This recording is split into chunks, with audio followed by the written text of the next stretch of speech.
Invitamos ahora a Marinela Escobar, profesora de aquí de la Universidad Libre, que nos va a hacer una reflexión sobre los temas de diversidad étnica y profundizar un poco más sobre las implicaciones y como alternativas propuestas en el marco de la formulación de la política pública de salud mental y convivencia social. Bien, vamos a iniciar conversando un poco sobre los determinantes sociales de la salud, en especial muchas preguntas que se generan cuando trabajaba lo que tiene que ver con etnoeducación, pero ahora cuando estoy trabajando sobre el enfoque diferencial afro. Y en particular tiene que ver con cómo nombrarnos. ¿Cómo nombrarnos? Es una pregunta que nos hacen los profesionales. Disculpe, doctora, ¿es afro o negro? ¿Sí? ¿Cómo le digo mejor? ¿Qué término voy a usar? Entonces vamos a empezar por allí, entendiendo que para que haya un enfoque diferencial étnico-racial, pues tiene que haber una identidad étnico-racial. Y una identidad étnico-racial, como lo decía la compañera, es una construcción social. Entonces quiero preguntarle al auditorio cómo se construyó esa identidad. ¿De dónde vengo yo? ¿Dónde se construyó la noción afro, la noción negro? ¿Cómo llegamos a esa construcción social? Es la primera parte de la cual voy a conversar. Entonces, para poder entender eso, para poder entender las afectaciones a la salud mental, pues tendríamos que decir que las afectaciones son de larga duración, es decir, de varios siglos. Y esas afectaciones empezaron con el proceso de colonización cuando en el siglo XV llegaron los colonizadores a las tierras de la Via Yala. Siempre me preguntan qué es la Via Yala. La Via Yala era el nombre que se le daba al continente antes de que llegaran los colonizadores. Entonces, de esto de lo que yo les voy a contar es esa historia de larga duración de 5 siglos. Por eso, en las comunidades étnicas, en particular de las que les voy a hablar ahorita, las afro, negras, mulatas, amarillitas y de todos los colores, ya vamos a hablar de esos conceptos, dirían que esas afectaciones que se tienen que trabajar tendrían que empezar con las afectaciones del racismo, de la esclavitud, de la inequidad, de la desigualdad y posteriormente del conflicto armado. Así que esos 3 determinantes sociales son los que vamos a conversar hoy.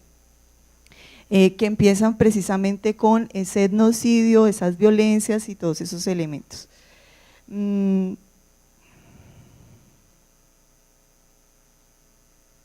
Bien, entonces, ¿a qué se refiere la gente cuando utiliza los términos afro, el término negro? ¿A qué se refiere? ¿Qué significa eso? ¿Dónde nació ese término? ¿Qué término usan ustedes? ¿Qué significa el término negro? ¿Dónde nació? ¿Quién me puede decir? ¿Quién sabe de dónde surge ese término?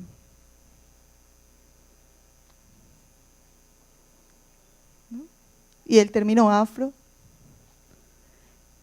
Bien, de eso es lo que vamos a conversar, ¿cierto? El término negro surge de una traducción de la palabra Níger, y es que los esclavizadores capturan a estos seres humanos que poblaban alrededor del río Níger. ¿Es con este? ¿El señalador es este? Ajá. Alrededor del río Níger. Entonces, en estas poblaciones mayoritariamente es donde se hizo el rapto para el trabajo forzado en las Américas, un trabajo pues como ustedes saben que es no pago.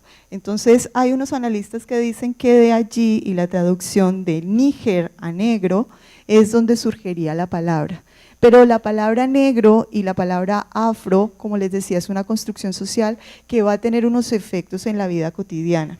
Entonces, allí surge la palabra negro y la palabra afro surgiría producto de todos los procesos de resistencia de estas poblaciones en las Américas y el reconocimiento de la madre África, ¿sí? Y de ese lugar común del cual provenimos. Entonces, voy a hablarles un poco de esa historia. Hay una gran confusión y es que con los últimos estudios se pudo confirmar que el origen de la humanidad está en África.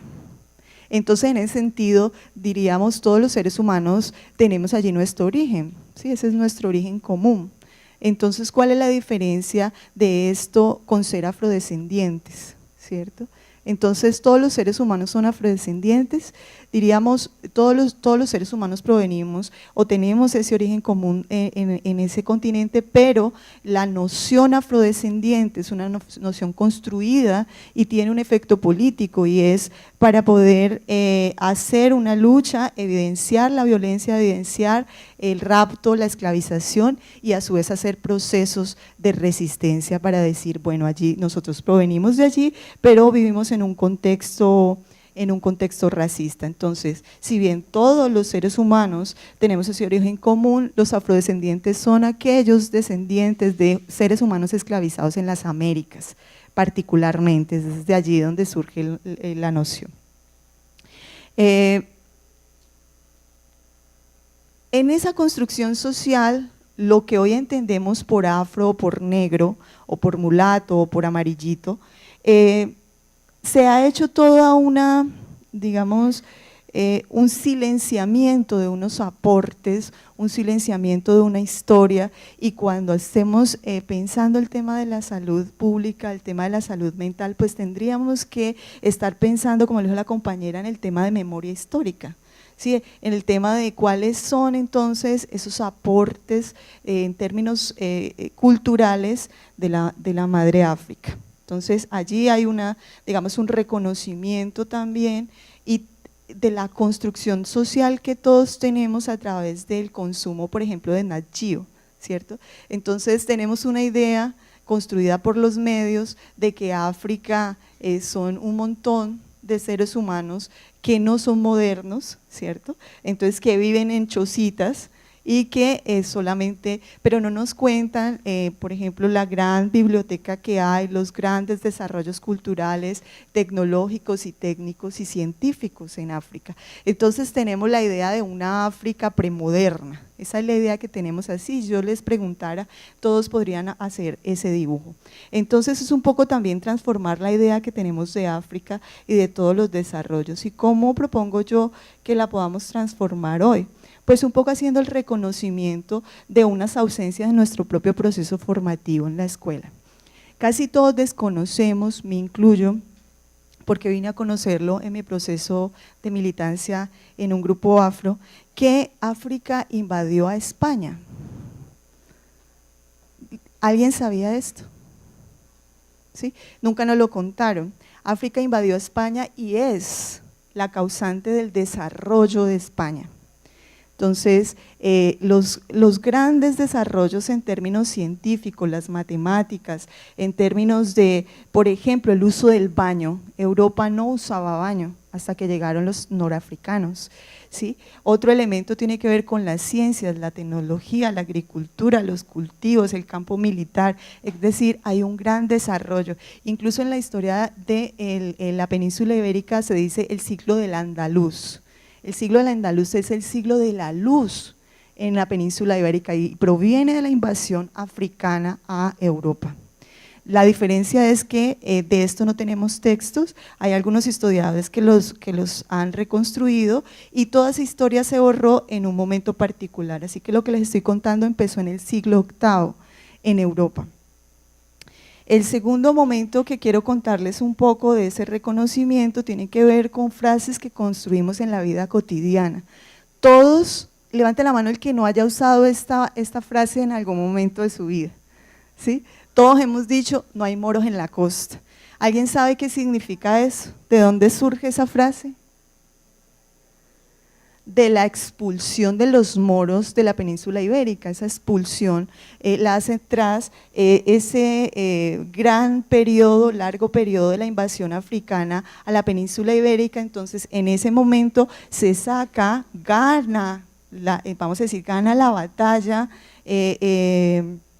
la Iglesia Católica y va a desalojar a los musulmanes. Moro significa una persona de piel oscura que es musulmán. Eso es lo que significa. Y va a decir la frase, no hay moros en la costa, porque es cuando la Iglesia Católica gana la batalla y los saca y los devuelve al África. Entonces ellos ganan en ese momento y como ganan la batalla, empiezan quemando libros, terminan quemando personas, ¿sí?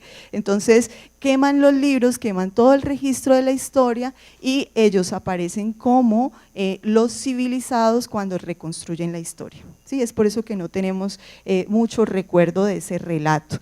Y bajo ese relato empieza la primera jerarquización y la primera construcción de la negridad.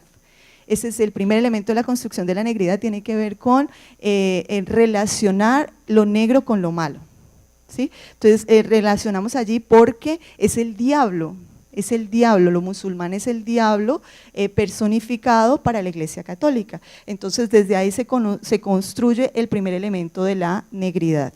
El segundo elemento con el que se construye la negridad, con el que hoy conocemos a lo afro o lo negro en las Américas, tiene que ver con el proceso de agrupar violentamente una variedad de identidades locales. Pasa para las comunidades indígenas, entonces los aymara, navajo, guaraní, apache, mapuche, etcétera, son agrupados en la noción indio, ¿sí? Indio. Algunos dicen que la noción indio es sin Dios, ¿sí? Por supuesto sin el Dios católico. Esa es una versión y hay otras más, ¿sí? Provenientes de la India, etcétera, hay varias. Pero entonces también se agrupó violentamente a múltiples grupos humanos de los ríos de Guinea, Sierra Leona, Arará, Mina, Carabalí, Congo y Angola. Apellidos hermosos en su traducción, ¿sí? Si ustedes quieren, pueden hacer toda esa búsqueda, cada uno de estos apellidos traduce cosas hermosísimas. Y por esos apellidos nuestros niños son objeto de violencia en el ámbito escolar, ¿sí? Son uno de los objetos de violencia racial en la interacción. Bueno, entonces, ese es el segundo momento de construcción de la negridad y tiene que ver con decir que lo negro o los negros, ¿cierto? Entonces serían aquellos que son, vamos a decir, no modernos, ¿cierto? No modernos, es el segundo momento. El tercer momento de la construcción de la negridad tiene que ver con el racismo científico y en esto ayudamos los psicólogos, la naciente psicología, los médicos ayudamos bastante en esto, en seguirle la pista a las diferencias cognitivas, ¿sí? Y de desarrollo y supuestamente entonces aquellos que no pertenecían a esa matriz europea, entonces eran aquellos salvajes y con desarrollos diferenciados. Entonces ese es el tercer momento para hablar de la negridad desde el racismo científico. Con eso se construyeron las naciones en Colombia, las naciones en Latinoamérica, las naciones homogéneas desde el imaginario cultural. Y entonces pensamos que desde allí vemos a nuestras diferencias internas, nuestras diferencias, grupos humanos diferenciados, pues siempre estarán por debajo de la matriz cultural europea y de sus hijos, ¿no? Los criollos, que en Colombia llamamos blanco-mestizos. Entonces desde allí se mira. El segundo elemento sobre el que quiero conversar tiene que ver con el amplio marco legal que tenemos las comunidades afrocolombianas o afrodescendientes o comunidades negras. Tenemos un amplio marco legal. Ustedes pueden ver allí la gran cantidad de lineamientos legales que tenemos. Ustedes dirán, Colombia está viviendo lo que los expertos llaman como el constitucionalismo democrático, ¿cierto? Entonces tenemos gran cantidad de leyes, pero un bajo goce efectivo de los derechos, ¿sí? Entonces ustedes ven aquí toda esa gran cantidad de leyes, pero una gran dificultad para implementarlas. Entonces ahorita ya vamos a hablar de las dificultades que tienen los equipos de salud para poder implementar el enfoque étnico-racial, ¿sí?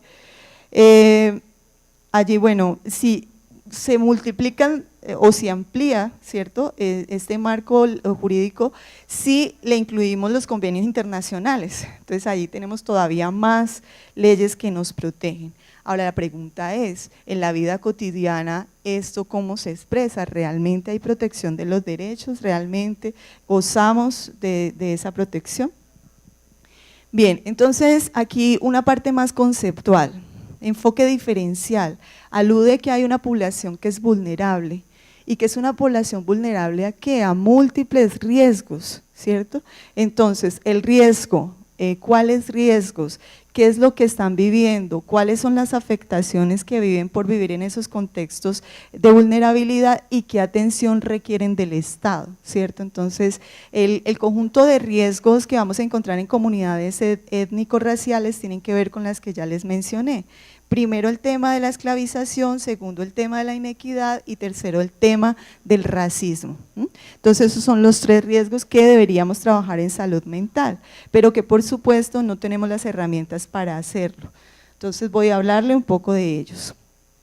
Bueno, ya hablé del goce efectivo de los derechos y esto que tiene que ver con el viraje que da en términos internacionales la salud mental, desde una salud más biológica, más centrada en el trastorno y más centrada en la medicalización del trastorno hacia la intervención psicosocial. Entonces, cuando este viraje internacional se da, surge en los estados como nuestro social de derecho el tema del enfoque diferencial. Entonces, ¿cuáles son las afectaciones y por qué deberíamos trabajar el enfoque étnico-racial?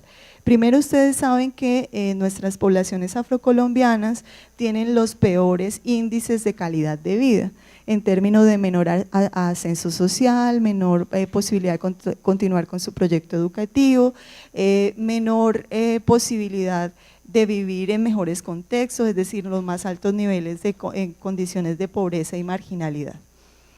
Pero entonces, estos 3 tipos de determinantes sociales que ustedes ven acá y de los que les he venido hablando, entonces están allí y juegan a favor o en contra de nuestra salud mental, ¿cierto? Entonces, en términos de lo histórico, una dignidad expropiada a través del rapto, esclavización, colonización.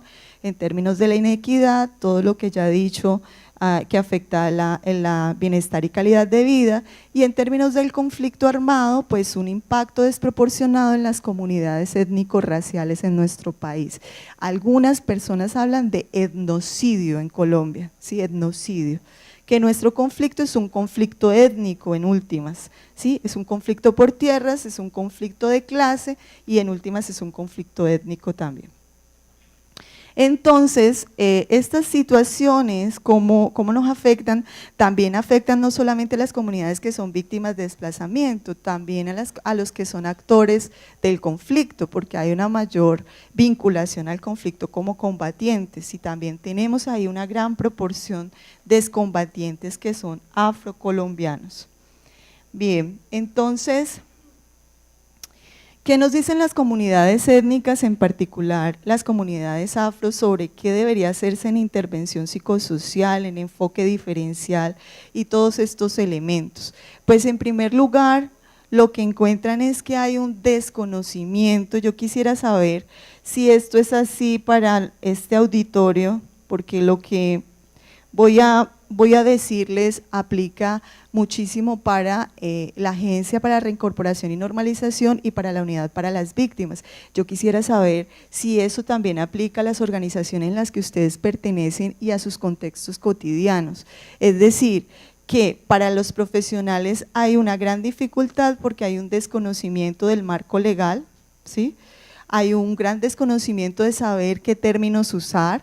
Hay también una dificultad para comprender el racismo y todos los efectos que de este ocurren. Bien, me quedan 5 minutos, así que quiero hablarles un poquito de aquellas enfermedades o trastornos o dificultades o problemas mentales que surgen en las comunidades étnicas. Pues tenemos un lineamiento para la población rom, y también indígena, pero me voy a adelantar hacia las personas afrodescendientes. Esta es pues una caracterización de Flores del 2012 sobre la necesidad de atención en salud mental para los afrodescendientes. Y las personas que participaron de esto responden primero que hay una ausencia de servicios especializados en salud mental con un enfoque diferencial. Hay barreras de acceso y esas barreras de acceso tienen que ver con nuestro racismo. Somos como colombianos racistas, hay que desinstalar esa matriz dominante, ¿sí? Tenemos que desinstalar en nuestras mentes y en nuestros cuerpos el racismo que fue con el que fueron creados nuestros países. El otro elemento tiene que ver con esa prevalencia del trastorno de estrés postraumático, por lo que ya les había dicho que somos los principales afectados por el conflicto armado, el trastorno depresivo mayor, el riesgo de suicidio, trastorno de ansiedad, todos estos elementos, ¿sí? Pero estas cifras no nos están hablando de los elementos que están más de fondo, es decir, que primero, que tanto sabemos, es decir, la competencia cultural que nuestros profesionales en salud tienen para trabajar con estas poblaciones, la humildad cultural, es decir, entender que lo que sufre como trastorno las comunidades son producto de la inequidad y del racismo, ¿cierto? Entonces, tener humildad cultural es saber eso y sabernos como agentes de profesionales en salud, como agentes que deben promover la igualdad y el cambio social. Eso es importante trabajarlo. Es muy importante. El otro elemento tiene que ver con las implicaciones negativas que genera el racismo y la discriminación en términos, por ejemplo, de la autoaceptación del sí mismo. Miren, poder llevar el cabello crespo como hoy lo tengo, ¿sí? Es todo un logro. Y no tener que venir a una conferencia con el cabello alisado o planchado para ser mejor aceptada por la matriz hegemónica, la matriz estética hegemónica de que yo tengo que tener el cabello lacio, ¿sí? Ese es todo un trabajo que hay que hacer en términos de salud mental y autoestima. Aprender que la piel oscura, amarillita, oscura, ¿sí? Es bonita, es buena, es inteligente, todo esto es un tema que tiene que ver con esas agresiones raciales en el contexto. Casi todas nuestras personas en los contextos escolares y de la vida cotidiana, ir al barrio, todo esto han vivido racismo, han vivido bromas, chistes, decías ahora, todos los chistes sobre el cabello feo, sobre la nariz fea, la boca fea, todo eso es un trabajo en salud mental. Y el tercer elemento, ya para cerrar, son las implicaciones políticas, psicológicas y sociales generadas por la desigualdad y la inequidad.